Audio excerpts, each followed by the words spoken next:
So welcome everybody. Thank you for joining us. Thank you again to Caleb and Harpal for joining us for another conversation. And this week we are going to be talking about the Chinese Revolution. Obviously it's a huge topic, but we'll do our best to do some justice to it in the time allowed. And I'm going to start by asking Harpal a little bit about the background to the Chinese Revolution, because obviously, as Marxists, we can say, the whole system is ripe for overthrow. And yet in many countries, it lingers on and on and on, despite the fact you would think that all of the forces were ready and ripe for its removal. So the first question really is, why was there a revolution in China?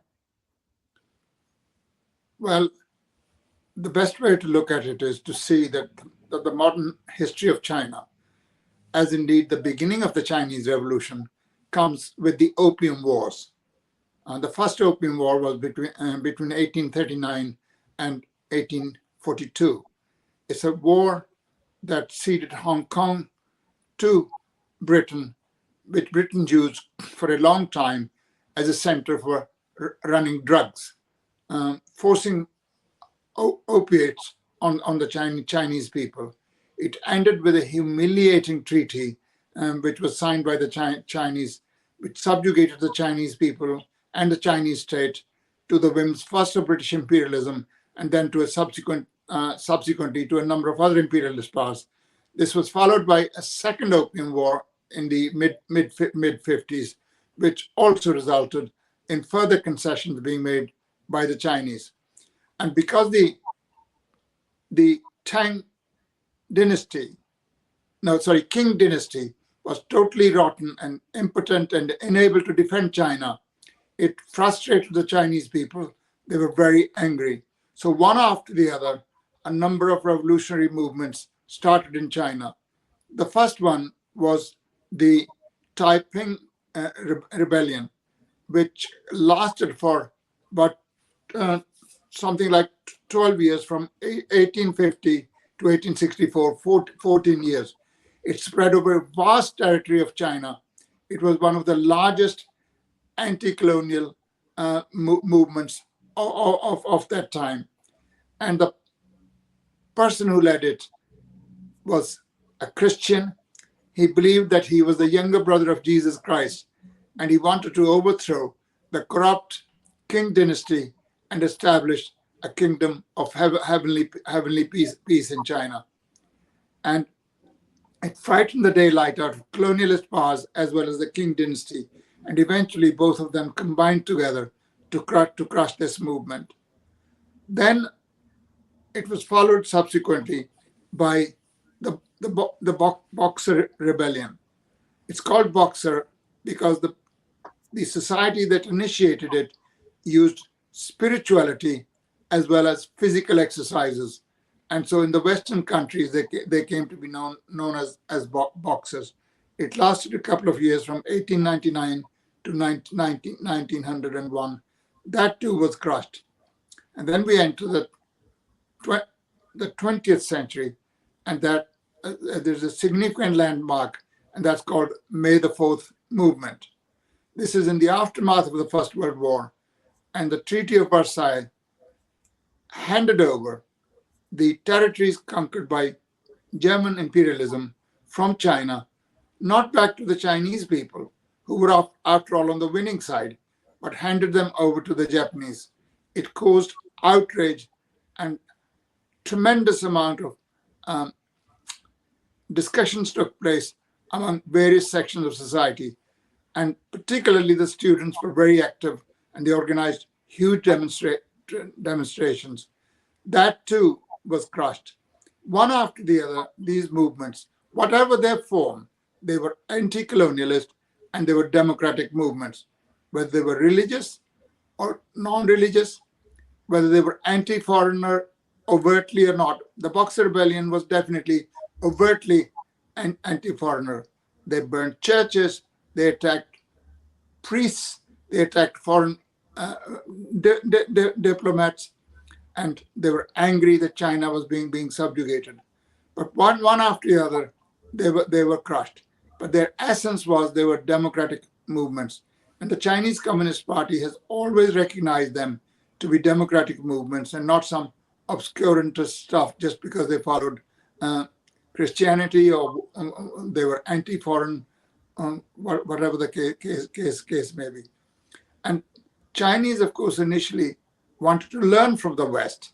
The Chinese intellectuals launched movements against Confucian culture, saying it was subjugating the Chinese people. It was mentally and intellectually making them shackled, and they wanted to learn from the West. They wanted to learn science, they wanted to learn politics, everything from the West. But they could learn nothing from the West because, as Mao Zedong said, they soon found out that the teacher they wanted to learn from was always beating them up. So that was no way of learning. And eventually, the only way they could learn was when like a bolt from the blue, the October Revolution of 1917 in Russia took place. And it changed the whole world and changed the outlook of Chinese intellectuals as well. As Mao Zedong says, the salvos of the October Revolution brought socialism to China. He said, before the October Revolution, we Chinese had not only not heard of Lenin and Stalin, we'd never heard of Marx and Engels. We knew nothing about Marx and Engels, but the Russian Revolution brought this to us. And it did a number of things which their alleged teachers from the West could never do. It gave up all its treaty rights in China, something unheard of at the time in any part of the world. And that electrified the Chinese people. And they all said, let's learn from the Russians. Russia then, and the October Revolution became a model for the Chinese Revolution. So that really is the background to this. And of course, soon after the October Revolution, 4 years after that, the Chinese Communist Party is established in 1921. And the liberation of China is indelibly connected with the founding, development, and activities of the Communist Party of China in leading the Chinese people through a very complicated struggle over a period of nearly 3 decades leading up to revolution. And of course, at that time, there was a Democratic Party, People's Revolutionary Party, that's Kuomintang in Chinese, led by Dr. Sun Yat-sen, a very noble, sincere Democrat. And of course, he led the anti-warlord struggle and was able to establish in 1911 the Chinese Republic, which overthrew the monarchy. But of course, Sun Yat-sen had no finances, he had no great army, and he could not impose the rule of the Republic on vast sections of society. And he was persuaded by warlords, especially by Yuan Shikai, to hand over the power to him. And because he said he would persuade the emperor to abdicate and establish a republic. He did nothing of the kind. In fact, having got that promise, having become the president, he soon converted himself to being a monarchist. He became the emperor himself. And that's precisely what happened. Of course, we can perhaps talk about it in a moment. In the initial stages, in 1914, the Communist Party of China joined the KMT, joined the Kuomintang, because it was the Revolutionary Democratic Society which was leading the people forward. And we come to that when you ask me the next question. Let's hope so. Caleb, did you want to add something to that before we move on? Sure. Well, there's a lot there. What I think is also, you talk about both the Boxer Rebellion and the Taiping Uprising. The Taiping Uprising, it's a similar thing we see in different parts of Asia, where Christianity as a foreign religion brought by the West becomes a vehicle for peasant uprising. And you see that in Japan, in the Shimbara uprising in Japan that went on. That was very big in the struggle against feudalism, was brutally crushed. In Korea, there were many similar movements where it seems like the peasantry fighting for their liberation. They attached to something in Christianity. Obviously, this wasn't doctrinaire Christianity. This individual who claimed to be Jesus's younger brother, I'm sure that would be considered heresy. But it was a vehicle, and it kind of fits. You talk about the peasant wars in Germany and Thomas Munzer, and how they were even in Europe of kind of radical Christian ideas being used by peasants in their struggle against feudalism. The other thing is that the Boxer Rebellion. It's interesting because the U.S. military was sent to China to put down the Boxer Rebellion. I believe that was the first U.S. military intervention in China at that point. And the justification in U.S. media for sending the troops to fight the Boxer Rebellion was the anti-Christian activities of the Boxers, right? That they saw Christianity as a Western religion that was not Chinese. So they were targeting Christian missionaries, and so the American public was told, "Oh my God, the brutal, evil Chinese are killing the Christian missionaries." When in reality, the U.S. Marines weren't being sent to protect Christians and missionaries; they were being sent to protect drug dealers, because one of the main things the Boxers were going around doing was burning the opium stashes, confiscating opium pipes, executing drug dealers. And so this is one example of the U.S. military being sent to China to protect the opium trade and the drug gangs, and that's kind of what was going on there. And that's people point to that intervention. I believe U.S. Marine Corps General Smedley Butler came out and talked about how he had been sent to China to protect the drug dealers. So I think that's worth pointing out there. And what was said about modernization, I think that's also very important. Because again, kind of what Harpal said about how China was struggling to become modern. And I think in a lot of the new left narratives we get about imperialism is about culture, right? It's like they make it sound like, the problem with the West is bringing science, and it's bringing this modern technology to these beautiful primitive peoples and taking them. And that's not the essence of it at all. China wanted to modernize. It wanted to raise its people up out of poverty. And it was the imperialists that were preventing that. That were preventing science, that were holding in place the feudal and patriarchal relations, keeping China in a state of primitivism, and preventing its ability to develop. And I think that's also very important to point out. So those are my comments on what Harpal just said. Great, thanks, Caleb. I mean, this whole protection by Western militaries of drug dealers around the world is a recurring theme, isn't it? And most recently illustrated in Afghanistan, where I think a large proportion of the military effort there was in protecting the drug trade.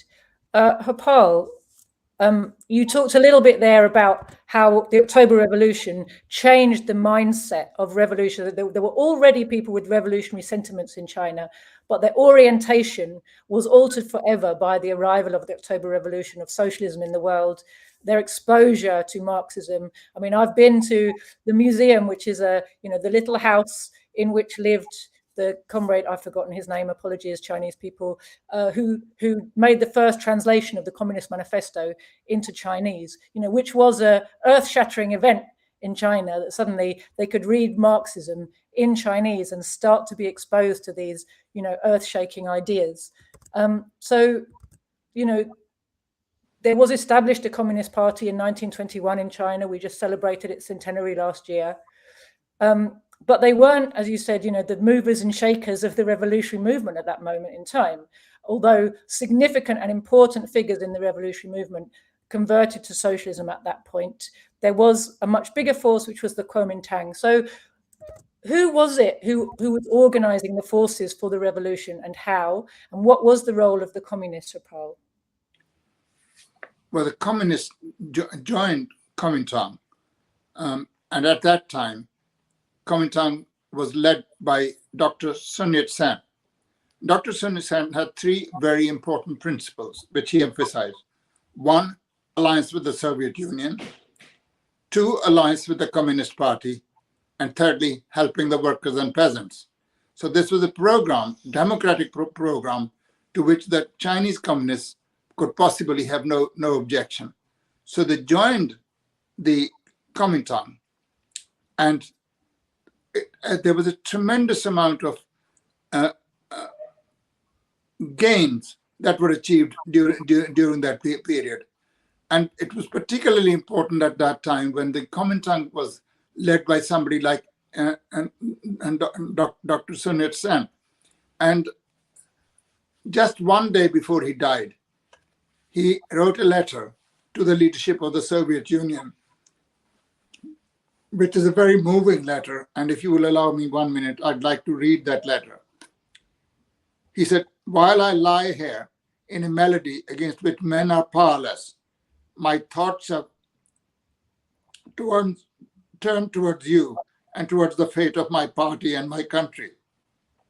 You are at the head of the Union of Free Republics, that heritage left to the oppressed peoples of the world by the immortal Lenin. With the aid of that heritage, the victims of imperialism will inevitably achieve emancipation from that international regime whose foundations have been rooted for ages in slavery, wars, and injustice." Does it remind you of Lenin's imperialism? With this object, I have instructed the party to be in touch with you.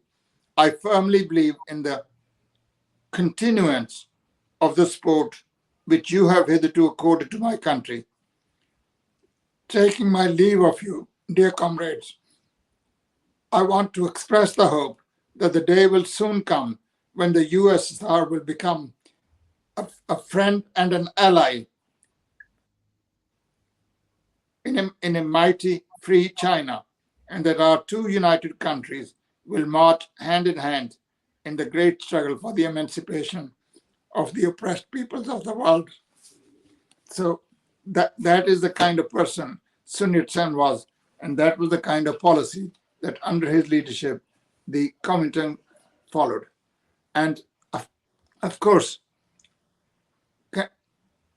Sun Yat-sen died in 1925. And after that, Kuomintang was led by Chiang Kai-shek. He was the chief in the Kuomintang army. And during this period, the forces of the Kuomintang and the workers and peasants, mobilized by the Communist Party of China, launched what is called in 1926 the Northern Expedition to free China of the warlords. And it was extremely successful. I'm afraid in this success lies the seeds of the destruction of the alliance between the communists and the Kuomintang. This success frightened the imperialists and frightened, of course, the Chinese feudalists. We come to that in a minute because we need to really discuss what was the nature of the Chinese Revolution. So they realized that if they carried on like that, there would be no feudal lords and the imperialists would not run the roost. So they combined together, and on April the 12th, 1927, Chiang Kai-shek launched his first extermination campaign against the Communist Party. Thousands and thousands of communists were massacred by Chiang Kai-shek's forces in that, forcing the Chinese to out of the cities and establish a base in the mountains of Jinganggan. And what Chiang Kai-shek had done, as you can see from the contents of that letter, was not only a betrayal of their alliance with the Chinese Communist Party, but betrayal of all that the founder of that party, Sun Yat-sen, stood for. From that time onward, Chiang Kai-shek became simply an agent and a tool of imperialism, and of course of the feudal ruling classes in China. Thank you, Harpal. Caleb. Well, it's interesting. There's a lot in that as well.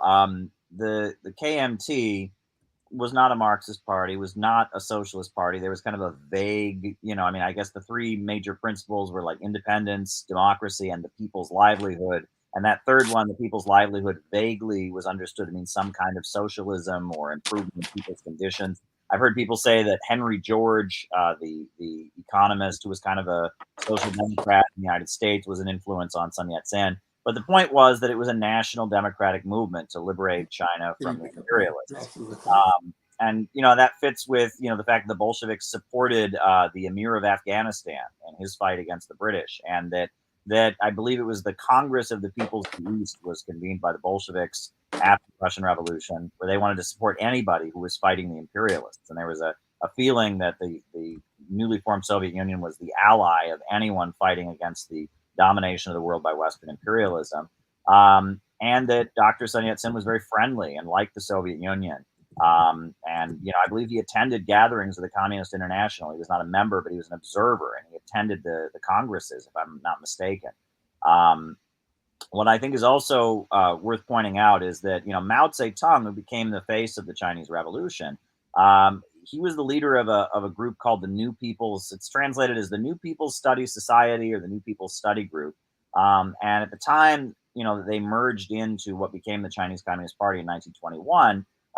They had been followers of Peter Kropotkin, the anarchist, and they'd come out of that trend.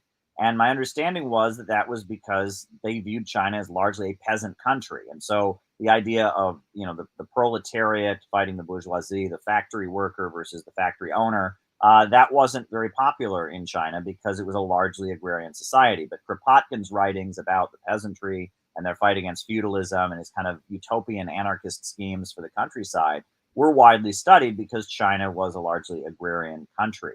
But it was because of the Bolshevik Revolution of 1917 that Marxism became popular. And there's a film that was produced in China about a decade ago that you know, you can watch, the founding of a party, or I think it's sometimes called the beginning of the Great Revival.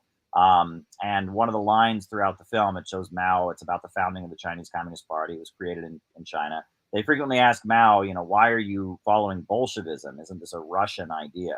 And throughout the movie, he says, well, no, Bolshevik just means majority. And the workers and peasants of China are the majority of the population. They repeat that line throughout the movie. And it kind of makes the point that, you know, there was a feeling that Marxism did not apply to China because China had not developed a fully capitalist economy.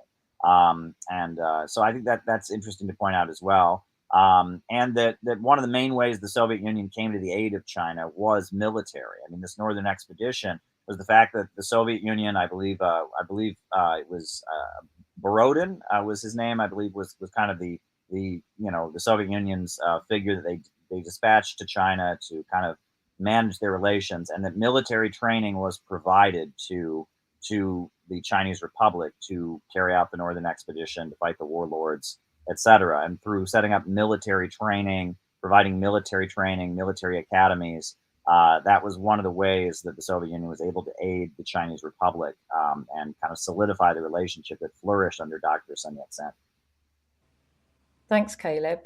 So, Harpal, you talked earlier about how from up until 1927, the communists had joined with the Kuomintang and in a kind of united national democratic project. But the success of the Northern Expedition, ironically, led Chiang Kai-shek to turn against his communist allies and to become transformed really into a tool of imperialism and of the feudal class in China. So who then was responsible for maintaining the democratic revolution after 1927? Well, obviously, the major force was the Communist Party of China. But what happened is that after Chiang Kai-shek had betrayed, these were called the right wing in the Kuomintang Party, there was for a very short period of time the left wing of the Communist Party, which established its headquarters in the city of Wuhan. Do you mean left wing of the Kuomintang? Yeah, left wing of the Kuomintang established itself as a government in Wuhan. And so the Communist Party of China allied with the Wuhan government because after Chiang Kai-shek had betrayed, Wuhan became the revolutionary center for the democratic forces. So the communists allied with that until such time as Wuhan deserted as well. But of course, there was a lot of criticism made of these alliances by Trotsky and subsequently by Zinoviev. And it's obviously, the criticism is entirely unfounded because there were tremendous gains that the Communist Party made during this period. In the period which is known as the All-National United Front period, that is when there is no betrayal yet by Chiang Kai-shek, that is before 12th of April 1927, the Chinese Communist Party gained a number of things from number of small groups, it formed itself into a party of 5,000 or 6,000 people. Secondly, it got the chance to openly propagate its ideas among working people. It organized trade unions. It established peasants' associations. And of course, it got also the chance to work in the army, which is extremely important. But once the Comintern, both right and left, had betrayed, Mao Zedong learned two lessons from that betrayal and from the slaughter of communists and workers and peasants. One was that without a people's army, the people have nothing. The Communist Party must also have its own army to defend and fight for the rights of the workers and peasants.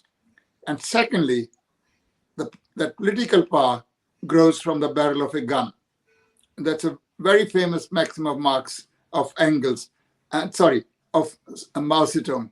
And he's often described by the bourgeois as a bloodthirsty tyrant because he said political power grows from the barrel of a gun.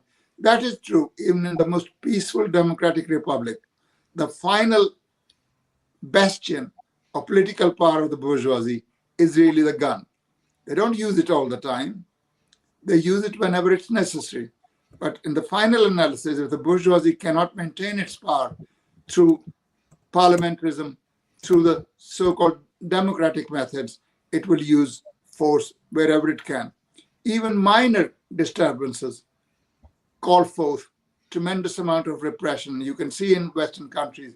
You can see what was happening in France during the months of Gilets jaunes movement. You can see in the United States of America, and you can see in Britain how the workers are pounced upon by the armed forces and the police. And so, as a result of that, having been expelled from there, the Communist Party established base in Xinjiang. And a few months later, on the 1st of August, 1927, it founded the People's Liberation Army. And the history of the Communist Party of the Soviet Union, Communist Party of China, the People's Liberation Army of China, and the liberation of China are inextricably linked with each other. They cannot be separated in any way, and that's what they did. And so the communists became, from that time onwards, the leaders of the liberation movement, because the Communist Party has the same analysis of the Chinese Revolution as was put forward by the Comintern and by Joseph Stalin, namely that the Chinese Revolution, its content was anti-feudal and anti-imperialist. Anti-feudal because China was at that time mainly an agrarian country. 90% of its people lived in the countryside, and they were extremely oppressed and horribly exploited by the feudal landlords and gentry. And in this exploitation, they had the backing of imperialism. It was noted a long while ago. It's one of the most disgusting things about imperialism is that in the interest of its financial giants, it is able to make deals. It's able to enter into agreements with the most reactionary powers all over the world. We only have to see around ourselves the relationship between imperialism and Saudi Arabia, and the relationship between American imperialism and a number of Latin American countries. In all these places, imperialism does not give a damn about the liberation of the people. You know, these countries have made their bourgeois revolutions long while ago. Americans didn't have to fight against feudal lords, but they fought against British colonialism. But in Europe, revolutions took place against feudalism. And the best example of that, of course, is the Great French Revolution of the 18th century.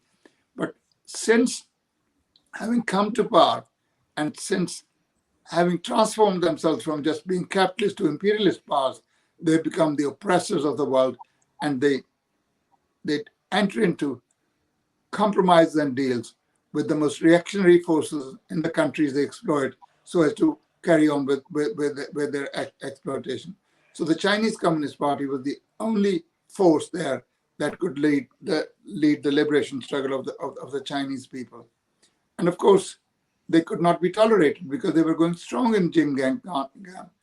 And so Chiang Kai-shek launched his second extermination campaign in 1934, forcing the Communist Party and the People's Liberation Liberation Army of China to vacate their bases in Xinjiang and actually start the legendary Long March, which would take all the way 6,000 miles to a place called Yan'an, where they established their base. So Yan'an became not only eventually a base of revolution, a revolutionary base, but also a base for the liberation of whole of China, fighting against foreign imperialists, particularly Japanese imperialists. So that's what happened. Thanks, Harpal. Before I come to Caleb, if you guys don't mind, I'm going to just highlight a couple of the things that have come up in the conversation that really struck me. One of them is, I think both of you pointed to it at different times, this idea that was very prevalent in the early days of kind of Marxism and the growth of the working class movement, which is that Marxism only applies in an advanced industrial country. It can't be applied, it can't be useful to a peasant country or a country that has a majority peasant population. But of course, Marxism isn't a dogma. Marxism isn't a set of, it's not a kind of program of this is the steps for your revolution. It is a method, it's a way of understanding the world, it's a method to be applied, and it is in fact the highest achievement of human science to date, and therefore is applicable to everything and everyone everywhere if you're able to understand it and work out how you apply it to your concrete situation. And of course, the genius of the people who have led revolutionary movements in the 20th century is that they did exactly that. And actually, if you have a look, almost every single one of them was in a country that had a predominantly peasant population, and which as a result had been told, your people are too backward, too poor, too stupid, too uneducated, and your economy is not advanced enough, you will never make a revolution in your country. They did it nevertheless with the power of Marxism. So, you know, all the revolutions of the 20th century, every one of them is a living refutation of this idea that there are places where Marxism can be used and places where it can't be used.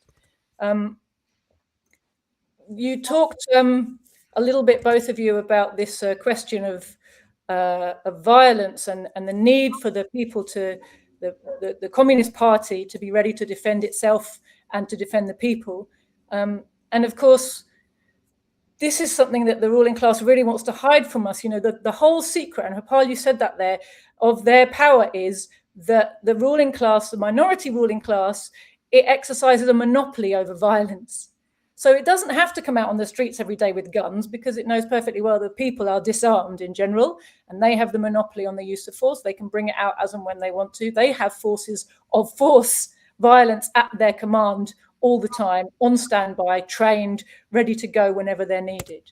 And so this understanding by the revolutionaries that when you're building a meaningful movement, if you want to protect its gains and keep advancing, you are going to have to prepare yourselves militarily to face the violence of the forces against you. You know, Mao Zedong wasn't bloodthirsty in the sense that he decided on day one, we better start arming. I mean, he was responding to a phenomenal massacre of communists from which they weren't expected to recover because it was so huge. Now, at that point, do you give up and go home, or do you say, no, we do still want this revolution, in which case we must recognize the truth, which is we are going to face bloody and brutal opposition, and the only way we'll be able to defend ourselves is to answer force, with the like. And as Harpal said, it was that understanding and the founding of the People's Liberation Army that enabled the liberation struggle to be prosecuted. So that's a really important lesson for us, isn't it? It's not that we go out looking for violence, it's that, you know, we have to recognize when violence is inflicted on us. Well, if we still believe in our cause, we're going to have to be able to fight back.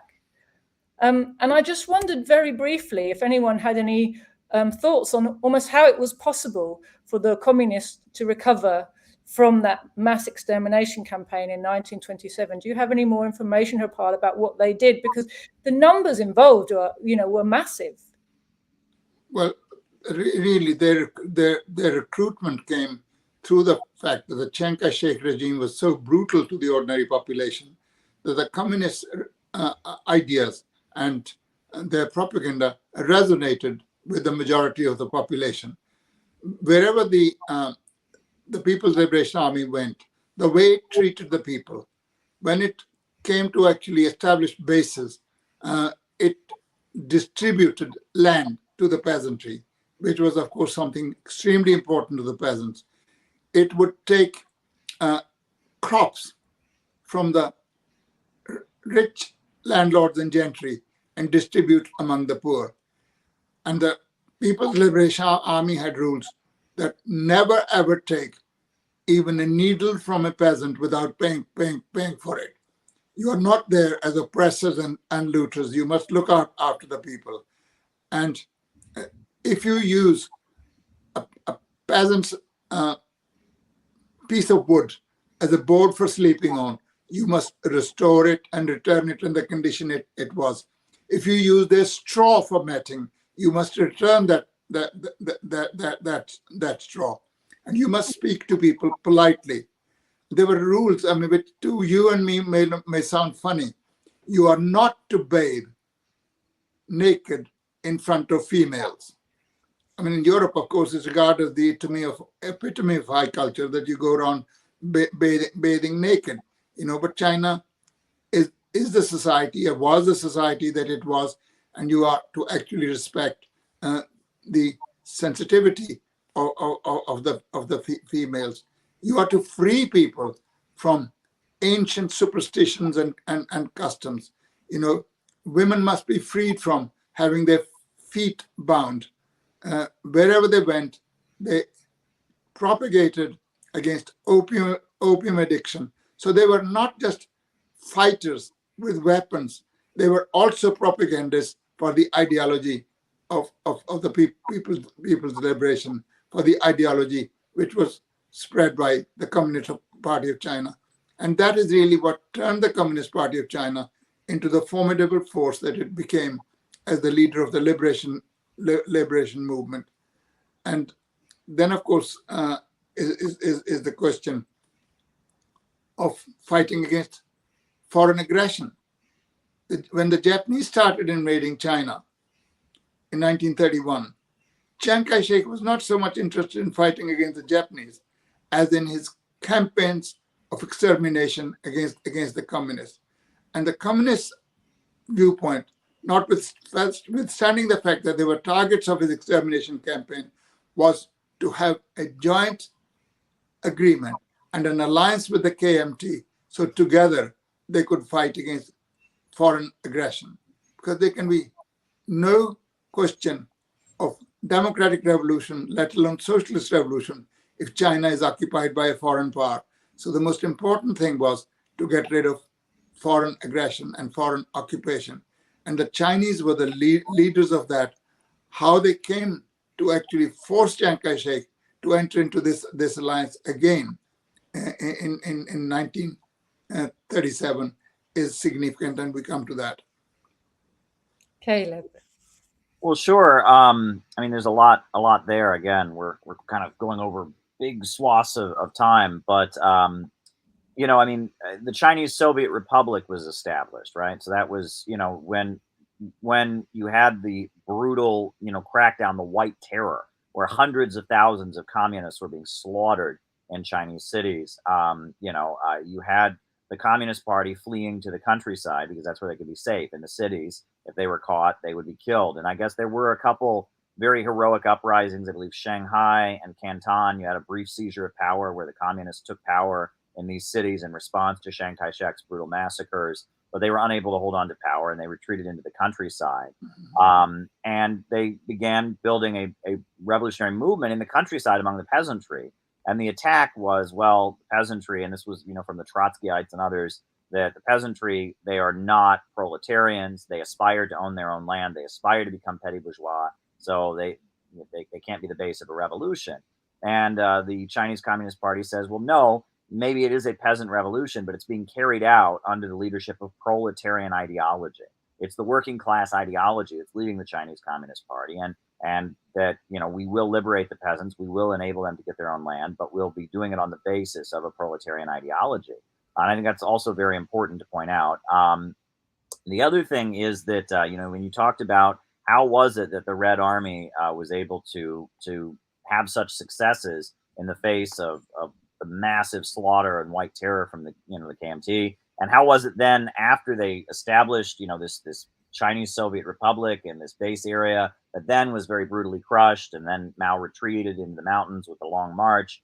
How was it that they were able to regenerate their forces? And I guess, you know, I just want to reemphasize the points that Harpal made, is that for centuries the military and the armies that would come to these villages were known to just plunder and rape and raid the people. And if the people saw an army coming, they panicked because they thought they're going to come here and they're going to steal all of our supplies. They're going to brutalize and terrorize us.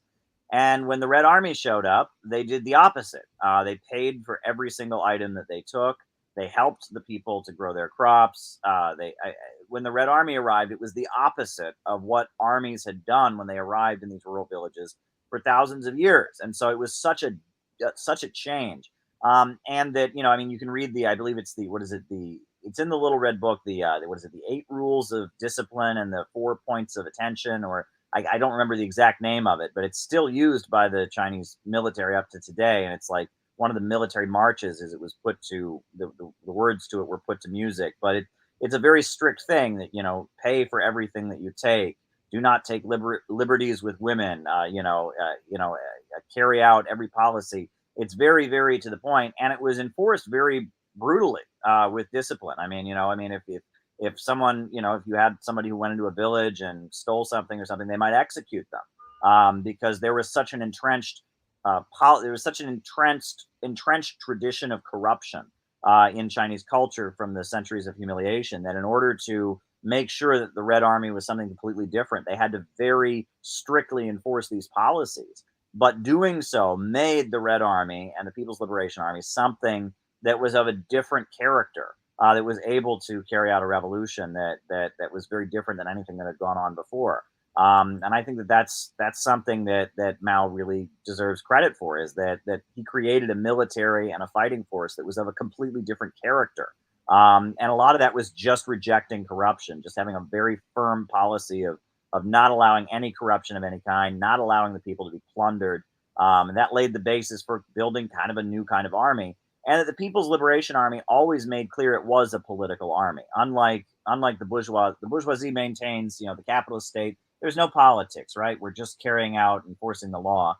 Well, the People's Liberation Army makes no bones about the fact we are a communist army. We're engaging in political education. You know, the military, they were given, in addition to their military training, they were being taught communist and Marxist-Leninist ideology.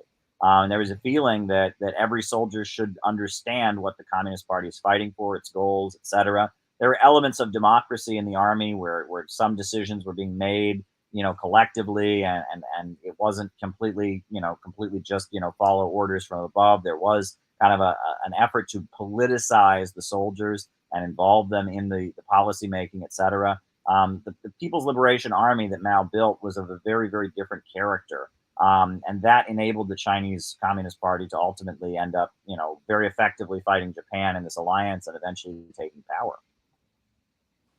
Thanks, Caleb. Yeah.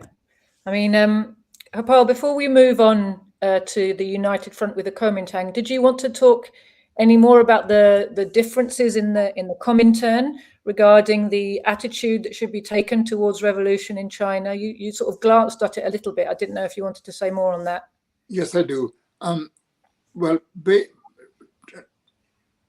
when the alliance was formed, Trotsky from the very beginning said there should be no alliance with the Kuomintang.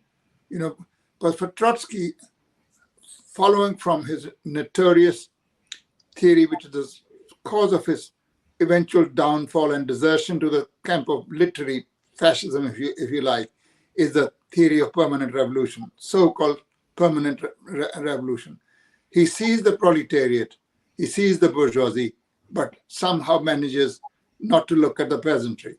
This was the same in Russia. China was by no means the first country with a majority peasant population. Russia at the time of the revolution, 80% of its people were peasants, and they lived in the villages and earned their living through working on the land. So you cannot make a revolution without the people. And if the people have to be peasants, somehow you've got to work a program that will enlist the peasantry for the revolution. Lenin was able to work out, and therefore first for the democratic revolution and then for the socialist revolution.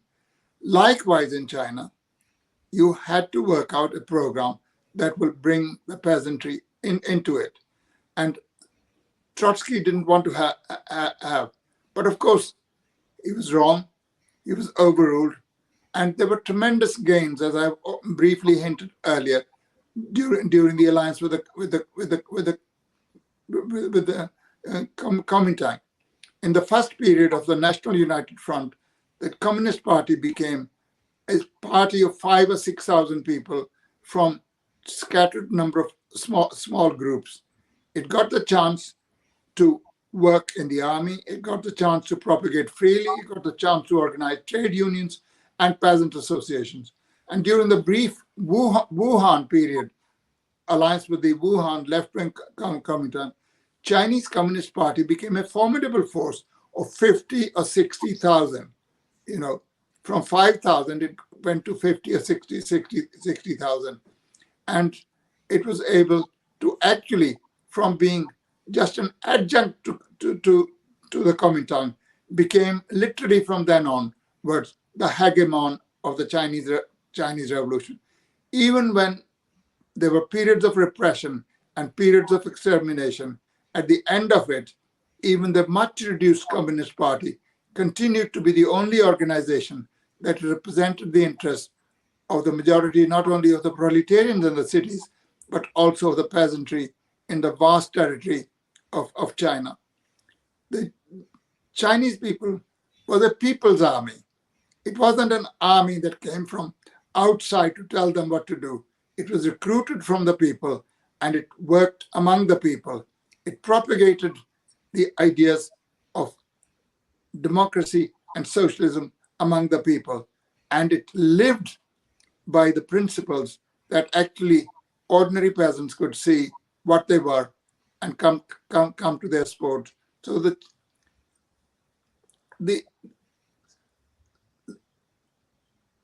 and during the Wuhan period, Trotsky described Wuhan as a fiction. And Zinoviev, by this time, had already forgotten his Leninism, forgotten all the resolutions of the Comintern during the time when he was the chairman of the Comintern, and the resolutions for which he had himself voted. He forgot about them and started saying that the Chinese Revolution, the character of it was a Kemalist revolution. A Kemalist revolution is a revolution organized by the top sections of the merchant bourgeoisie. It is not something that fights for the liberation of the peasantry or of the working class. And Trotsky's position was, it's a fiction. And Zinoviev's position, it's Kemalist. They did not believe it's a anti-feudal, anti-imperialist revolution. If it was anti-imperialist, it was only in their view, as Trotsky said, because the Chinese merchant bourgeoisie is fighting for customs independence, because the customs at the various treaty ports were controlled by foreign countries, principally Britain, France, America, and minor imperialist countries as well, and Germany came late in the scene. It was for customs autonomy. Well, but as Stalin said, they've heard that there is a democratic revolution going on. Where it comes from, only God knows. The whole idea of a democratic revolution is that it's a revolution which is actually conducted by the peasantry against feudalism. And Stalin said, on the one hand, these people describe the Wuhan Comintern as a fiction or as a Kemalist party. On the other hand, they're asking us to give the utmost support to the Wuhan Comintern, he said, try to make sense of it if you can. If it's a fiction, if it's only a Kemalist organization, when have the communists ever decided to support fictions and Kemalist organizations? He said, these people are not revolutionaries. They're more like revolutionary tourists who happen to be around the city, and they've heard that the Comintern was holding its sessions, the executive committee. And having read the thesis of the Comintern, they decided to write a number of their own theses and bombarded the Comintern with their erroneous theses, thinking that a plethora of theses would be a substitute for an actual policy on the Chinese Revolution. And they were obviously in a minority in the Comintern. They were defeated. But trouble arose every time there was a defeat. They always attributed the defeat to the Comintern's policy. And of course, principally, the great devil, Stalin himself. Every time there's a defeat, they would blame the Comintern. Stalin said only people who are bereft of all sense of decency can attribute a failure of a revolution at a given time to the wrong policy. He said wrong policy, of course, will never achieve victory. But the correct policy does not always achieve victory, because victory depends not only on the correctness of the policy pursued by a political party, but also on the balance of forces. If the balance of forces are tipped against the revolutionary force, it would lose, it will not win. So instead of attributing the weaknesses to the preponderance force on the side of counter-revolution, it's no point blaming the Communist Party of China and the Comintern by extension of pursuing the wrong policy. It had nothing to do with policy. It was the balance of forces that was against the communists at that time. So these were the differences. Every time there's trouble, they desert even their earlier stance, their earlier positions, and start clamoring that there's a defeat because the Comintern is the author of those defeats. There's a common thread, isn't there? Thanks, Harpal, with like throughout the history of the 20th century, every single battle that doesn't go the way the Trotskyists think it should have gone is definitely Stalin's fault. And we have that from China to the Spanish Civil War to the Second World War to, almost everywhere, Greece, anything is Stalin's fault that they don't like how it's going or how it's turned out.